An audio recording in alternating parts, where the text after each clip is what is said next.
Hello, this is Joe from Northern Korea doing another deep dive deck talking about Kotis the Fangbearer. This one's all about theft. It's like how much stuff can you steal?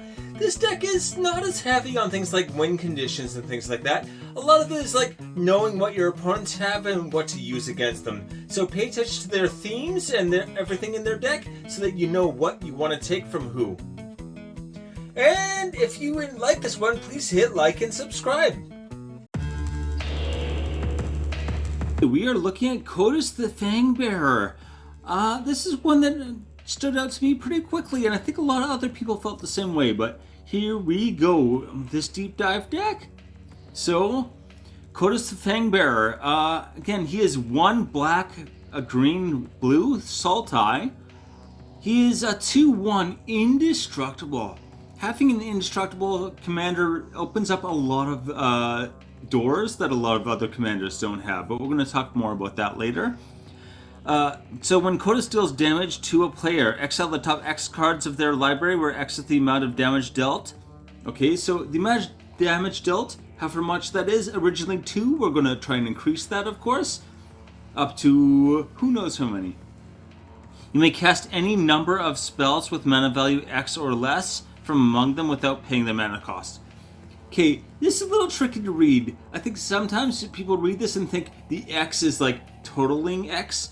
It's not. It's, again, if you do 6 damage, you exile 6 cards. You can cast any number of cards with the mana value up to 6. Not a total of 6 mana value. So that's a little bit confusing, but yeah, much more powerful that way anyway. So one of the most interesting things about Kotis is that you have an indestructible commander. As I said, anything that's like a board wipe, destroy everything, kind of just leaves your thing alone. Well, it doesn't really leave him alone, but it doesn't do anything because he's indestructible. We look to take advantage of that using Mutate in this deck. Mutate is something people feel either very positively or very negatively about. I put it in this one because indestructible, again, does offer a lot of advantages. We have flicker effects to protect from exile. And again, there are ways to give him hexproof to protect him from exile. Also, flicker effects. So even you can flicker him. He'll dodge, and all of those mutate creatures that are attached to him unattach in exile and then go back to the graveyard, to the battlefield. So basically, you've got like a board bomb? I don't know what to call it. But yeah, you're just gonna have like a whole bunch of creatures that come out of this like board wipe. Instead of like losing everything, you're just gonna have like a pretty intimidating stack of creatures. Okay, so increasing Kotis' power and granting evasion will make this a real threat to everyone on the board, right? If you could just get your damage through and do a lot of it, you could say that about every commander, but with him, it's, I'm saying him, I don't know, but anyway. With it, it's actually incredibly scary. I think, yeah. Again, we aren't explicitly building a Voltron deck. A lot of people go hard Voltron with this. I'm not going, there's definitely a Voltron element, it's in the mix, but it's not primarily Voltron, is what I mean. We can very easily get to commander damage, I think, but it's not like what this deck is all about. And this deck price is $23.51. These prices change so fast. Sometimes I think I should just take this part out, but yeah. Today, right now, the deck is $23.51, and the link for that on Moxfield is in the description. Again, from Moxfield, you can order it and everything too. If you're using TCG Player, which is what this price is, make sure you reduce the number of vendors, otherwise it's going to have a much higher price. So yeah, something to keep in mind. So part 1, Kotis the Fangkeeper. This is about the commander, or how the commander works in this deck, the synergies we want to look for and things like that. So once again, we talked about him already, but 1 black, green, blue, a 2/1 indestructible. And when it deals damage, he's going to steal cards or exile cards from your opponent that you damage, and then you're going to be able to like cast a bunch of cards based on how much damage he did is the maximum value you get to do. The maximum value of each individual card, you get to do every card. Yeah, it's a huge advantage being able to just steal things from other players, especially if you know what the deck's all about. If they've got like a burn deck and you want to just do a bunch of damage to people, hit that player, steal their stuff, do a bunch of damage, right? Whatever resources, be aware of your opponent's themes, and that's you pretty much like your problem solver right there. Double Strike, again, does trigger this twice, and we have other things that will increase the number of times this ability triggers. It gets really out of hand. Blossoming Defense, so our high synergy cards. This can be used offensively or defensively. Target creature you control gets +2/+2 and gains hexproof until end of turn. So if you want a little more damage on your attack, especially maybe you got Double Strike, this can get you to that commander damage, or go a long way. +4 out of 21 is quite a bit, actually. Defensively, hexproof. That's really all you need with an indestructible commander. Hexproof kind of has you covered on the vast majority of effects. I guess like a board wipe that will exile. That's still a problem, but that's about it. We even have things like that can flicker to deal with that. So yeah. Kind of be real to get rid of. Ghost Lantern, okay. So when you put this on your commander, you'll quickly increase your commander's stats, and because your commander is very hard to remove, you're probably gonna stay on the battlefield longer. So yeah. Every time a creature dies, you get to put a +1/+1 on whatever creatures this is attached to. So remember, a creature, not your creature, any creature dies. So if there's like a board wipe that leaves your commander alone and takes out everything else, great. Your commander's going to be massive, right? Probably in that Voltron kind of build damage right away. Yeah. The 13th Doctor. So again, this, whenever you cast a spell from anywhere other than your hand, put a +1/+1 counter on target creature. Any creature you want. Also, you're going to be able to, at the beginning of your end step, untap each creature you control with a counter on it.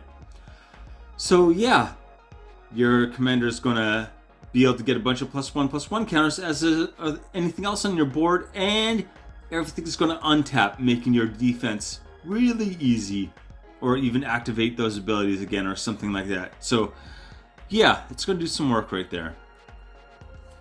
Blood Money. Alright, so anything that destroys all creatures is really good because your commander doesn't get destroyed. And for each non-token creature destroyed this way, create a tap treasure token. This does cost 7, but if there's even 7 creatures non-token creatures that are going to get destroyed, it's basically going to be free, right? You do pay the 7, but you get 7 back in treasure. Tap treasure, but still in treasure. That is just going to do so much work. Oh. Key to the Vault. I love this card. I'm surprised it hasn't taken off in value. I really thought it would. For 1 and a blue, this is an equipment. And whenever a quick creature deals combat damage to a player, look at that many cards from the top of your library. You may exile a non-land card from among them, put the rest of them on your library. You may cast the exile card without paying its mana cost. So this is different than Kotis' ability in 2 ways. First of all, it's your cards you're going to be able to look at and exile something. Also, it doesn't care about the casting cost, right? It is only 1 instead of many, but any card for any cost, even if he deals like 2 damage, you exile 2 cards, one of those cards is like a 6 mana something, you can still cast it, no problem. It's nice having access to your own cards as well, because if you eliminate someone from the game, all of their cards that you sold disappear as well. This makes sure that you actually have your own cards on your board. So that does a lot. Finally, Felix Five Boots. 2, again, Salt Eyes, so black, green, blue. Menace Ward 2. Again, a 5/4 for 5 with Menace. Not bad. Ward is there as well. Ward's better than nothing. People hate Ward, but I'd rather have Ward than not have it, I guess. So if a creature you control dealing combat damage to a player causes a triggered ability of a permanent, not a creature, a permanent. That's very important. You control the trigger, that ability triggers an additional time. So it's going to double your commander's ability. Also, if he has double strike, then he's going to do it 4 times with this out. That's insane. We also have things like Kotis Spike, where if Kotis Spike triggers, they lose half their life rounded up, then they do it again. So basically you're going to take 75% of their life every time they get hit. That's assuming there's no double strike or anything as well. Part 2, the plan. What are the deck objectives here? Our objectives, number 1 is always the same, ramping and fixing. Fixing, especially if you're talking about 3 or more colors, you've got to think about fixing. Evasion, pretty important. Combat triggers, unsurprisingly. And your endgame. I kind of go back and forth on what to call this. I called it finishers or, whatever. But it's not, this is more like the plan. It's not necessarily this automatically makes you win the game. It's like it sets you up to win the game. So I'm going to call it endgame. Ramping and fixing. Foreboding landscape. Again, you can. It's a land. You can tap it and add 1 colorless, or you can sack it and go get any of the land types you need for this deck. Also has cycling. So just all kinds of utility there. It's kind of nuts. If you have your fixing done, just leave it and use it for a colorless mana. Why not? Sakura Tribe Elder for 1 and a green. You can sack it and, search a library for a basic land card, put it into the battlefield, tap, shuffle. Nice little effect. Trail Tracker Scout. Again, this is another mana dork, or I guess this is the first mana dork in this. For 1 and a green, this is a 1/3. I love this card. A lot of people think it's not great. It's not an early game mana dork. A lot of times you want like Elvish Mystic, where it's like 1 mana and you can tap it for 1 right away. This costs 2, but you can get any color mana, first of all, and whenever you expend 8, that means spend 8 mana on a spell, not an ability, return up to 1 target permanent card from your graveyard to your hand. So you're just going to be able to pull things, have got permanent recursion sorted. Spending 8 is not very difficult in this deck either, I think. So, oh boy, yeah. Migratory Great Horn. This is our mutate one. Whenever this creature mutates, search your library for a basic land card, put it onto the battlefield, tap, then shuffle. So as long as you keep mutating, you can just keep getting extra land, extra land, extra land. I believe there's 10 mutate cards in this deck, so there's not a whole lot, but it's enough that'll be worthwhile, I think. Culling Ritual. For 2 black-green, destroy each non-land permanent with mana value 2 or less. Non-land permanent. Not just creatures, permanent, right? So this can take out enchantments, artifacts, all kinds of like headaches you might have. It can take them all out. And add black or green for each permanent destroyed this way. Yeah. Whoa. It'll just do so much work.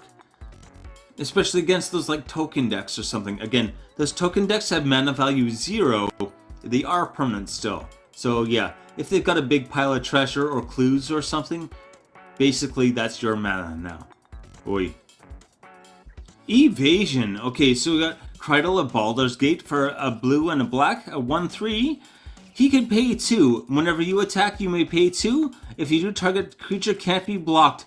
And whenever Cradle of Baldur's Gate deals combat damage to a player, that player loses 1 life, mills the card, you gain 1 life, scry 1. Again, Felix would double this, so you get even more scry and more life gain, life loss type of thing. But the main thing we want is the evasion.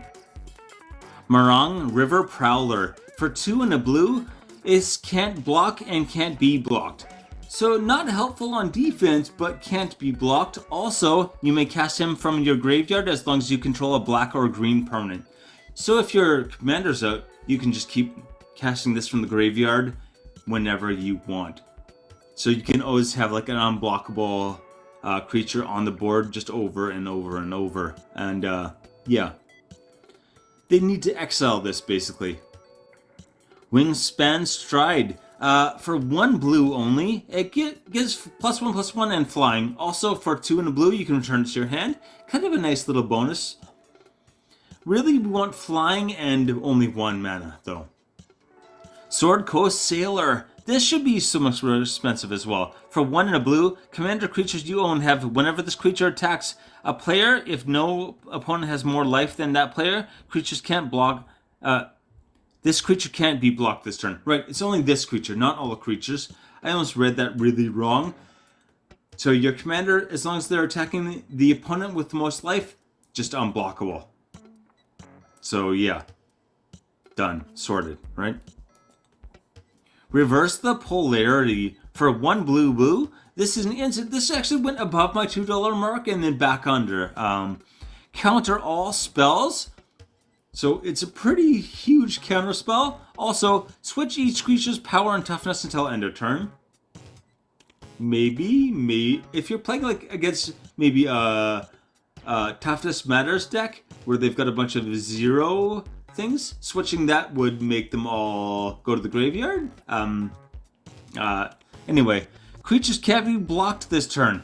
Again, you can use this on someone else's turn. This is an instant, right? So this is a political thing. You can be like, oh hey, swing at that person. I'll make it so no one can block this turn. Just leave me alone. And yeah, maybe take the problem player out of the game immediately. Like, yep. Combat triggers. Felix 5 boots, we talked about already. That extra trigger from combat damage is just going to do so much work in this deck. Gaunty basically lets you look at 1 extra, 2 black, green, blue for this 5/5. Spells you cast but don't own cost 1 less to cast? Sure, why not? Whenever 1 or more creatures you control deal combat damage to a player, look at the top card of that player's library, then exile it face down. You may play that card for as long as it remains exiled. So basically it'll let you like cast a spell. It does not... Wait. Yeah, mana of any color can be used to cast the spell. So it doesn't automatically cast it for free, but it does like make it so it's much easier to cast at least. So, and stealing more is kind of funny. Anyway, Inquisitor's Flail. So if a quick creature would deal combat damage, it deals double that damage instead. So it is triggered by combat damage. Again, Felix is going to make that double happen 1 more time. That is not quadruple, that is triple. It's going to be triple damage, which is probably enough to get you to your win con, right? If your commander is doing, what is it, a triple, you only need 21. So if he could do 8 damage, there you go. You're one-shotting people. Also, if another creature would deal combat damage to a quick creature, it deals double that damage to a creature instead. You don't care. Your commander's indestructible. So, yeah, sure. Take quadruple damage, whatever. Doesn't matter. He's indestructible. Quite a spike. I talked about this one already, but yeah. The quick creature has Death Touch. Nice. And whenever it deals combat damage to that player loses half their life rounded down. So, yeah. They're going to lose half their life. And if Felix is out, they lose half their life again. So 75%. And then if they have double strike, it's going to happen 4 times. So I'm not good enough at math to figure out that'd be over 90% of their health anyway. The Key to the Vault. I talked about this one already. But yeah, being able to get things from your own deck as well. Very, very useful. So commander damage, we got Raised by Giants, Fire Shrieker. Again, this gets you to 20, right? This makes your commander a 10-10, or Raised by Giants makes it a 10-10, and then Fire Shrieker does double strike, so it gets you to 20 plus anything. 1+1+1 counter gets you to, you want to get to 21, so it's like 1 short. Any little thing, any equipment, any thing that gives you even a +1 to damage, you're all set. There are many things in the deck that'll do that, so yeah. No blocks. Again, we got Bluster Squall. Target creature you can, tap target creature you don't control for 1 blue. For 3 blue, tap everything. It's overload, right? Tap all creatures you don't control. So basically you get to swing out for free, no problem. And if you've got your, the 13th Doctor and a bunch of +1/+1 counters, you probably get to untap and then not have to worry about getting attacked. Reverse the polarity, we talked about as well. Again, creatures can't be blocked this turn. Use it as a political thing. Washout. Return all permanents of the color of your choice to their owner's hands. This is a little risky because maybe you stole things that are the color that you want to, send back to their hands. Even if you send a whole bunch of stuff back to someone's hand, so it's not the worst thing. It does give them options which you don't want to do, but if you can use it to knock them out of the game, yeah, sure, why not, right? Wear them down. So again, we got Morong River Prowler. Again, he can't be blocked. We have a whole bunch of things that can't be blocked. Any unblockable thing? Unblockable isn't really a word, right? Anyway. Can't be blocked. Kotis Spike and then Felix. So we got that thing where it's not going to take them out, but it's going to get them so low. If this triggers once, they're already down to 10 health from 40. And then finishing off is not a big deal, right? Your commander can probably get through one time, and that'd be it. Part 3, Combos and Tactics. So how do we get the most out of the deck? Kind of look at the sub-themes as well here. So Mutate is a major one. For 3 and a green, or 2 and a green for Mutate. Whenever this creature mutates, search your library for a basic land card, put it to your battlefield tapped and shuffle. Talked about that already. Trumpeting Gnar. Whenever this creature mutates, create a 3/3 green beast creature token. So this is going to pump out 3/3 green beasts. 3/3s are not messing around. Again, it has mutate, 3 in a green or mutate, 2 in a green, Death Touch. Adding Death Touch is very nice, and whenever this creature mutates, each opponent loses X life, and you gain X life, where X is the number of times this creature has mutated. Sure. It's about Death Touch. Gem Razor, Reach and Trample. So again, if you mutate this for 1 green, it gets Reach and Trample. If you put this on your commander, an Indestructible with Reach and Trample is just offense, defense, nightmare. Whenever this creature mutates, destroy target artifact or enchantment an opponent controls. So mutate is now removal. And Dirge Bat. For 2 black or 4 black mutate. The mutate cost is actually higher on this one, but it has flash, flying, and whenever this creature mutates, destroy target creature or planeswalker an opponent controls. So Gem Razor and Dirge Bat, if you have them both and start mutating, you can remove artifact or enchantment and creature or planeswalker every single time. Oh, the value. Counter effects, Essence Flux. Again, this is not counter spells necessarily, things that we're going to use to counter. We need to keep that in mind because we're putting not quite doing Voltron, but we want to be aware of that as kind of a sub theme. Essence Flux.